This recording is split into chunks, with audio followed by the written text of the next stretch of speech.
pagong turtle dance kapag broken wall, dun sa kabilang parte, idadalin yung mismong turtle, pero lalaban si Kelvin dito, tumalon si Hayatus. Ito na ata yung hold na matinding mangyayari talaga at dahil doon sa pagharap ni Hayatos, si makukuha ng libreng-libre yung pagong.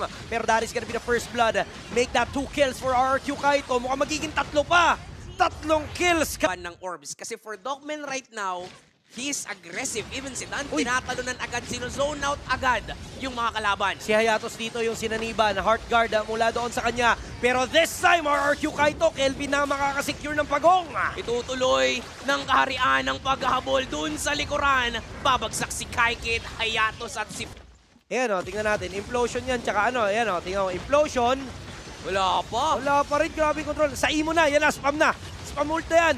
Matik na yan, kaso nga lang hindi na umabot dahil binigyan kagad ni Kelvin. So hindi rin nagamit ng tuluyan itong si Kaikid. At tutumba pa si Ivan sama si Fuse. Aizo naman, ma-isolate sa may bandang likuran.